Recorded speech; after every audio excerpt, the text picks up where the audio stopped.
ada banyak sosok kuntilanak yang bergelantungan dan mengayun-ayunkan kakinya. Beliau tetap berjalan, mencoba untuk fokus, tidak menoleh ke arah kanan atau kiri, apalagi melihat pohon tersebut.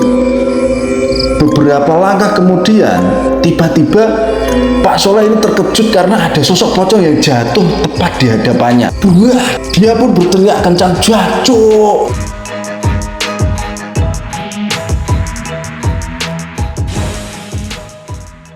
Assalamualaikum warahmatullahi wabarakatuh. Batur-batur dimanapun Anda berada, kembali lagi bersama saya Ibrahim di channel YouTube Ruang Singup.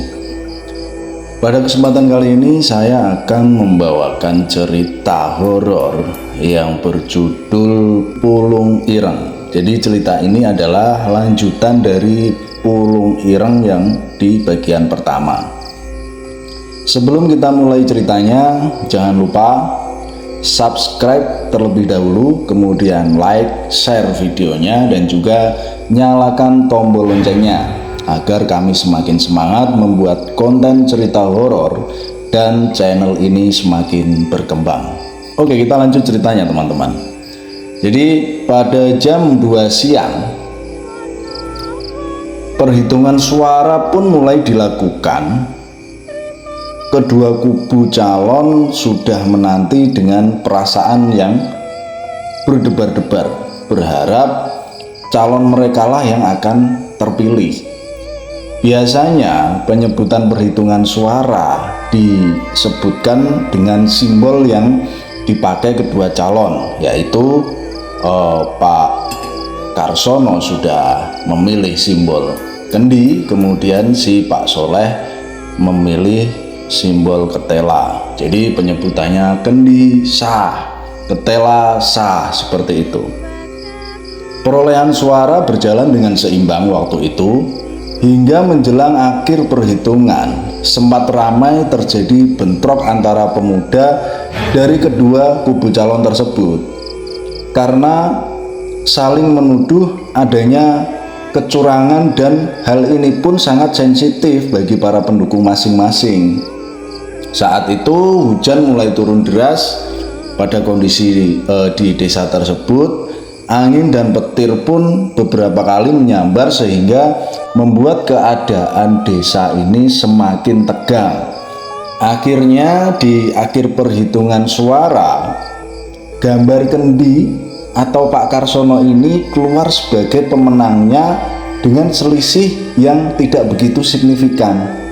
Artinya Pak Karsono berhasil memenangkan kembali pemilihan kepala desa. Nah, di sini anehnya, survei dari suara masyarakat itu cenderung memilih Pak Soleh dengan logo ketela tersebut. Entah, nggak tahu gimana caranya dia bisa menang ya. Akhirnya pun Pak Karsono ini dijemput di atas panggung oleh para pendukungnya waktu itu sorak-sorai, kemudian mereka sambil mengiringi perjalanan pulang menuju ke rumah Pak Karsono. Pak Soleh pun pada waktu itu sempat kecewa atas hasil apa yang diperolehnya. Akan tetapi istri dan keluarganya mencoba untuk menenangkan Pak Soleh agar bisa menerima hasil yang telah diperolehnya, karena memang masyarakat waktu itu lebih memilih Pak Karsono. Entah ada serangan fajar atau apa ya, kita nggak tahu, tetapi bahwa di situ akhirnya yang terpilih adalah si Pak Karsono. Jadi dia menjabat kembali.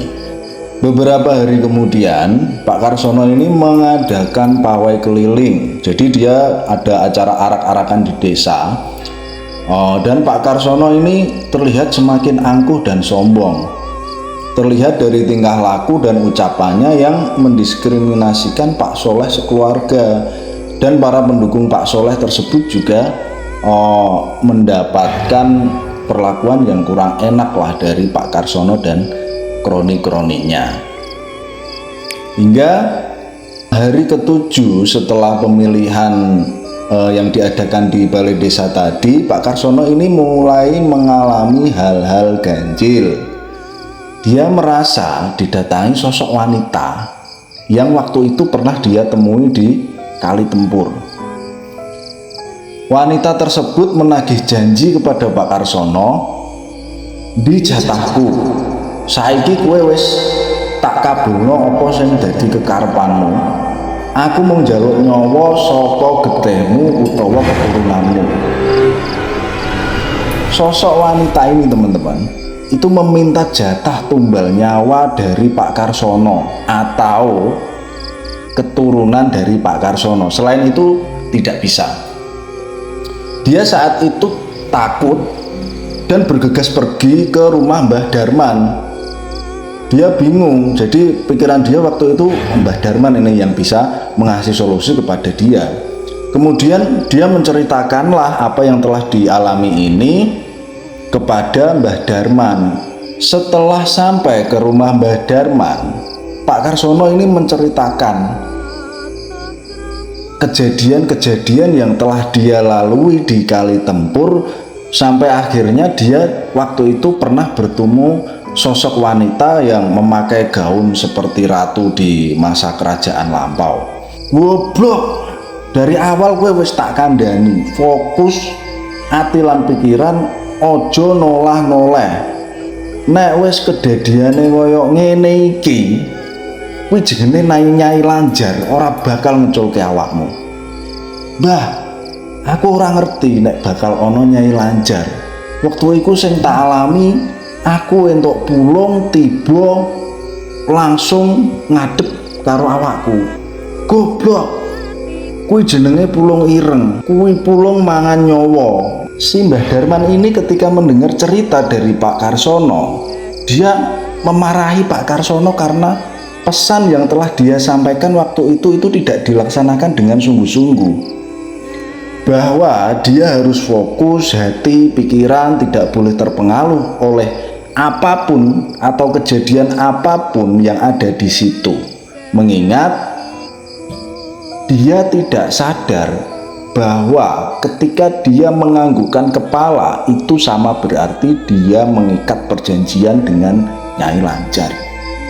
Dan Mbah Darman pun menjelaskan bahwa apa yang didapatkan Pak Karsono waktu itu adalah sebuah pulung ireng, yang pulung ireng sendiri itu bisa mengakibatkan nyawanya terenggut. Ada timbal balik, pasti ada timbal balik apa yang telah dia ikatkan dalam perjanjian tersebut. Pak Karsono pun kemudian, "Saiki tulungan aku mbah, aku kudu piye ben aku iso terlepas dari Nyai Lanjar." Mbah Darman pun sudah buntu pikirannya waktu itu karena memang nggak ada solusi lagi, dan Mbah Darman pun menyadari bahwa pilihannya cuma dua, nyawanya atau nyawa dari keturunannya. Kemudian hari-hari malam selanjutnya ini keadaan desa tiba-tiba sering berhembus angin kencang disertai dengan gerimis dan petir yang terus-terusan menyambar, hingga warga pun mulai diteror oleh makhluk-makhluk gaib. Dari keterangan warga yang dekat dengan rumah Pak Karsono ini, waktu itu dia melihat kereta kencana yang ditarik oleh manusia. Biasanya kereta kencana itu ditarik dengan kuda, tapi ini beda. Kereta tersebut ditarik oleh manusia, lengkap dengan pasukan kerajaan yang berbusana zaman dulu.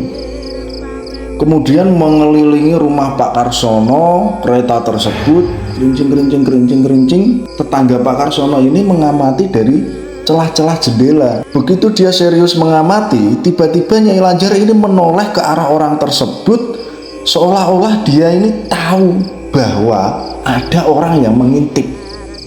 Sontak dia pun langsung menutup rapat dengan jendela tersebut, kemudian sembunyi kembali ke kamarnya.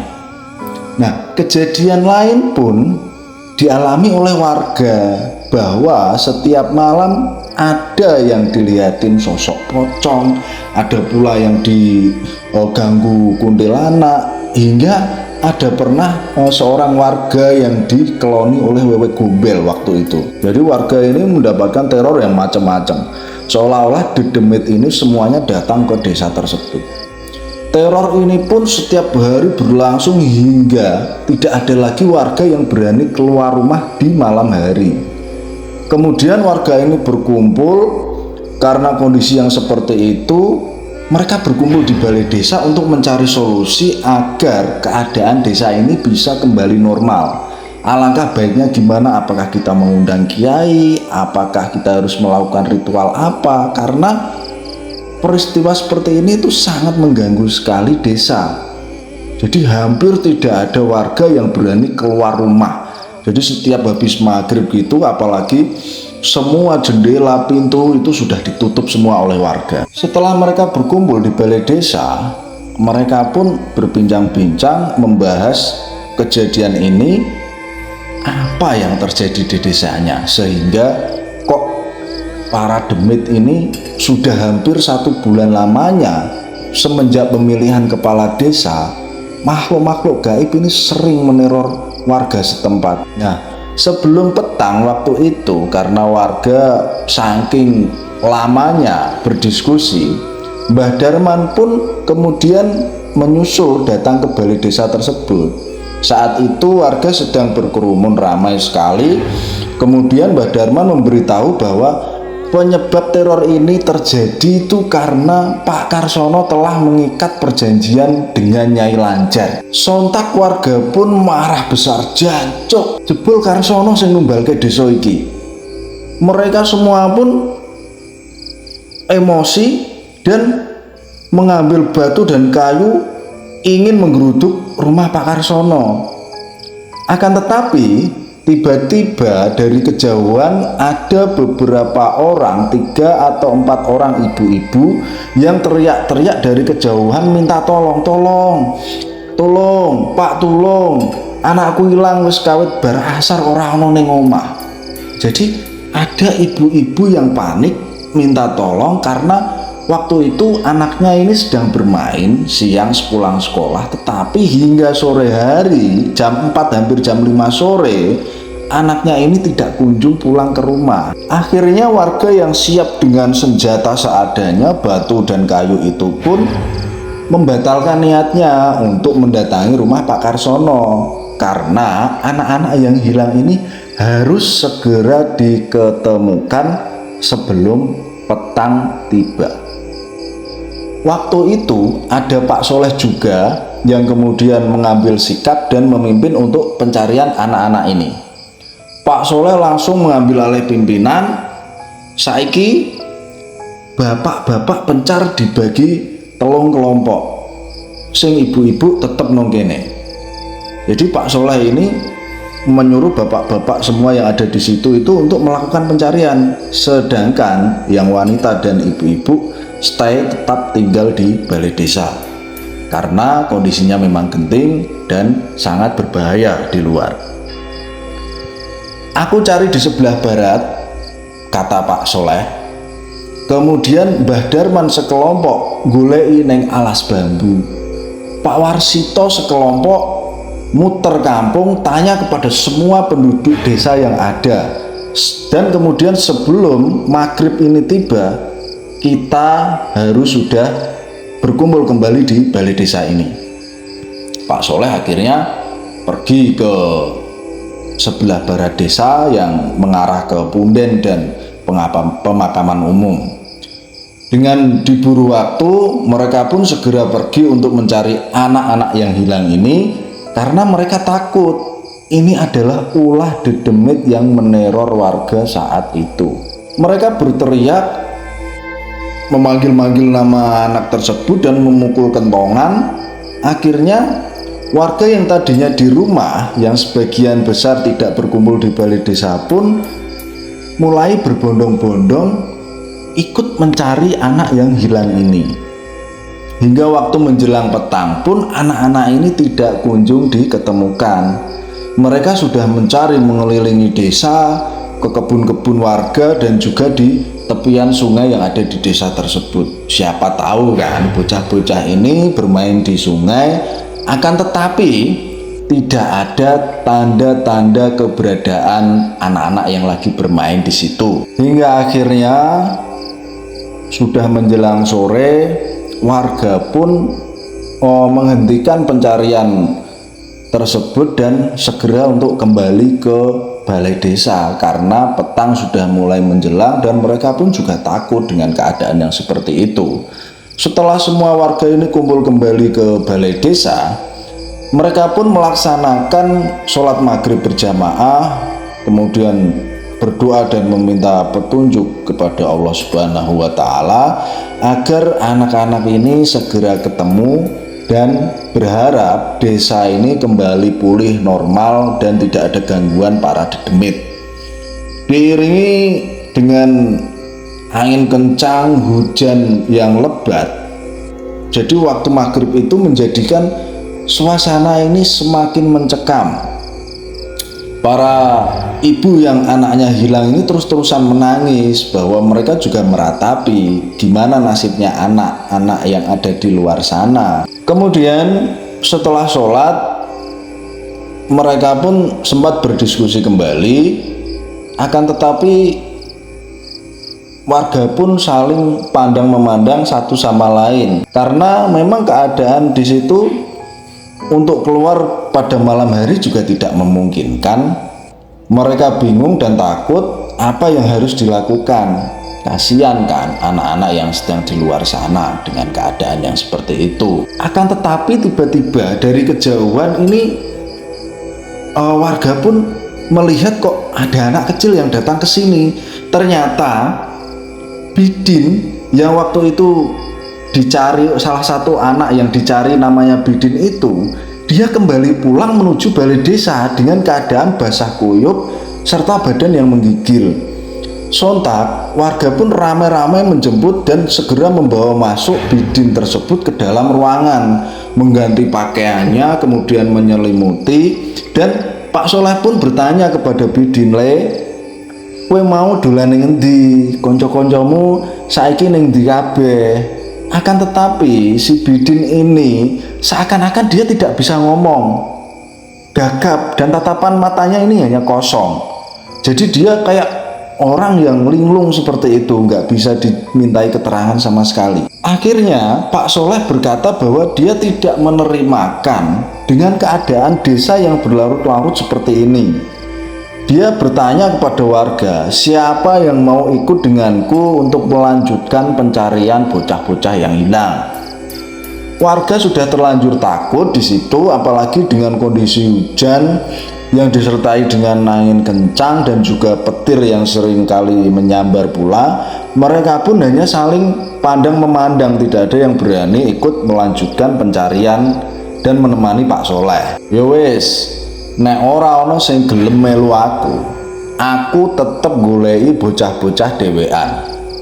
Istri Pak Soleh pun waktu itu mencoba mencegah Pak Soleh agar membatalkan pencarian atau keluar sendirian karena memang terlalu bahaya Pak nek jenengan metu dhewean. Kondisi seperti itu istrinya sangat takut kalau Pak Soleh ini pergi sendirian untuk mencari anak-anak.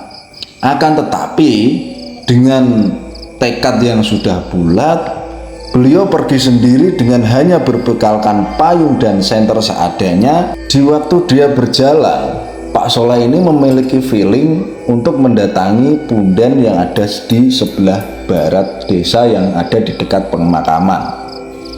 Dia berjalan disertai dengan angin yang bertiup kencang terus menerpa dinginnya, hingga payung yang dikenakan beliau ini terhempas oleh angin dan rusak. Di sebuah jalan setapak menuju punden, beliau merasa seperti langkah kakinya ini ada yang mengikuti. Dia waktu itu merasa merinding, tiba-tiba seolah-olah kepalanya juga merasa membesar dan kencang. Badannya juga semakin terasa dingin. Dia mencoba membaca doa-doa yang beliau bisa.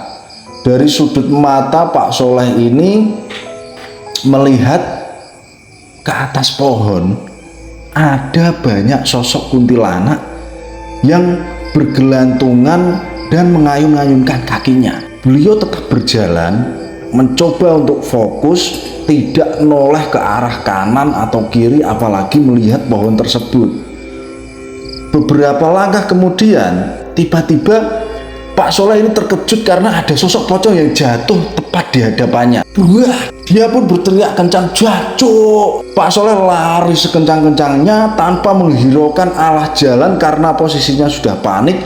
Yang penting dia bisa lari dan menyelamatkan diri. Dengan kondisi fisik yang sudah lelah dan nafas yang sudah tersengal-sengal, akhirnya dia pun tidak tahu lagi saya ini sudah ada di mana, karena waktu itu yang dilihat cuma pohon, jalan setapak pun sudah tidak terlihat. Tidak lama kemudian, waktu dia sedang berpikir dan mengambil nafas karena kondisi yang sudah lelah, ada sosok kakek-kakek yang pakai caping segitiga seperti caping, kemudian berjalan mendekati Pak Soleh ini. Pak Soleh memperhatikan kakek-kakek ini hanya memakai kolor hitam dengan panjang sampai selutut dan tidak mengenakan pakaian sama sekali.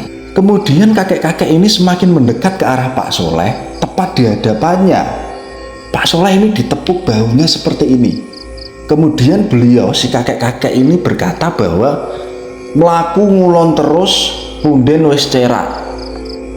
Nah, Pak Soleh ini disuruh untuk terus berjalan ke arah barat dan sebentar lagi dia akan sampai di punden yang akan dia tuju. Akhirnya Pak Soleh pun terus berjalan dan tiba di punden desa. Dia berteduh di sebuah bangunan yang ada di pemakaman tersebut karena bangunan itu memang kecil dan temboknya juga sudah usang, akan tetapi masih bisa digunakan untuk sekedar berteduh. Kemudian Pak Soleh ini secara tidak sadar dia memejamkan mata, duduk bersila. Entah apa yang dibaca Pak Soleh waktu itu, tapi tidak lama kemudian setelah dia merenung di situ, Pak Soleh ini mendengar suara orang yang memanggil dirinya. Kemudian beliau membuka mata, dia melihat di hadapannya ini ada seorang kakek-kakek lagi yang hanya pakai jarik yang menyebut bahwa dia yang bau rekso desa ini. Dia menyebutkan di situ bahwa namanya adalah Potrokusumo dan memberikan sebuah tombak putul kepada Pak Soleh. Jadi yang dimaksud tombak putul di sini, tombaknya bergagang kayu dengan panjang kurang lebih 2,5 meter, yang ujung mata tombaknya ini sudah patah. Eyang Potrokusumo ini menyuruh Pak Soleh untuk menancapkan tombak putul di halaman balai desa malam hari ini juga. Singkat cerita, akhirnya Pak Soleh pun jalan pulang dengan keadaan yang masih hujan dan angin yang bertiup kencang, tetapi beliau ini sempat terhenti karena mendengar suara tangisan anak-anak. Dia mencari di semak-semak di mana sumber suara tersebut dan memukul-mukulkan tombaknya ini di beberapa pohon rindang yang ada di situ. Kemudian terlihatlah anak-anak yang hilang ini, dia ini disembunyikan wewe di bawah pohon randu. Kemudian Pak Soleh ini mencoba menolong anak-anak tersebut dan tidak lama kemudian terdengar dari kejauhan ternyata beberapa warga ini ada yang menyusul dan mencari Pak Soleh. Kemudian Pak Soleh pun berteriak, "Woi, tulung, aku neng kene, aku neng kene." Pak Soleh meneriaki warga untuk agar warga ini mendengar dan menghampiri beliau. Akhirnya Pak Soleh dan beberapa orang warga berhasil dan segera membopong anak-anak ini dan segera kembali ke balai desa. Kemudian Pak Soleh ini setelah sampai di balai desa, dia terdiam berdiri di tengah pelataran balai desa sambil kemudian membacakan doa entah apa itu dan menancapkan tombak putul ke dalam tanah di tengah-tengah balai desa. Pak Soleh menghimbau kepada warga saat itu, ojo sekali-kali nyabut tombak iki nganti kapanpun. Hingga akhirnya perlahan-lahan hujan mulai reda dan keadaan angin pun di situ mulai tenang. Meskipun begitu, Pak Soleh tetap menghimbau kepada warga yang sedang berkumpul di situ bahwa jangan ada yang pulang sebelum pagi tiba. Mereka pun, para warga ini, sebagian tidur di ruangan, ada pula yang masih tetap terjaga, tidak tidur. Di sepanjang malam, semua orang ini mendengar dari arah kejauhan itu seperti teriakan-teriakan demit yang ada di luar sana, seperti jeritan orang yang tersiksa. Waktu pun berlalu, kemudian pagi tiba. Warga pun sepakat untuk menggeruduk rumah Pak Karsono. Mereka ingin meminta pertanggungjawaban atas apa yang telah dilakukan Pak Karsono hingga membuat banyak kerugian dan desa tersebut diteror oleh demit-demit yang tidak jelas. Mereka berbondong-bondong ke sana, dan setelah tiba di rumah Pak Karsono, mereka melihat istri dan anak Pak Karsono ini sudah menangis, dikarenakan Pak Karsono sejak tadi malam itu teriak-teriak seperti orang kesurupan. Dan sampai akhirnya keterangan dari istrinya ini menjelaskan bahwa Pak Karsono badannya kaku, matanya melotot dengan mulut yang menganga. Sampai saat ini dengan kondisi yang sama, Pak Karsono hanya bisa berbaring di tempat tidur. Mati enggak, hidup pun tidak. Kata Mbah Darman, jiwa Pak Karsono ini sudah dibawa oleh Nyai Lanjar dan diperbudak di alam sana, sedangkan tubuhnya pun tersiksa di alam nyata. Ya, seperti itulah teman-teman cerita kali ini, kisah dari Pak Karsono, Pak Soleh, dan Mbah Darman yang memang desanya ricuh diganggu oleh para demit. Semoga cerita ini menghibur kalian semua. Assalamualaikum warahmatullahi wabarakatuh.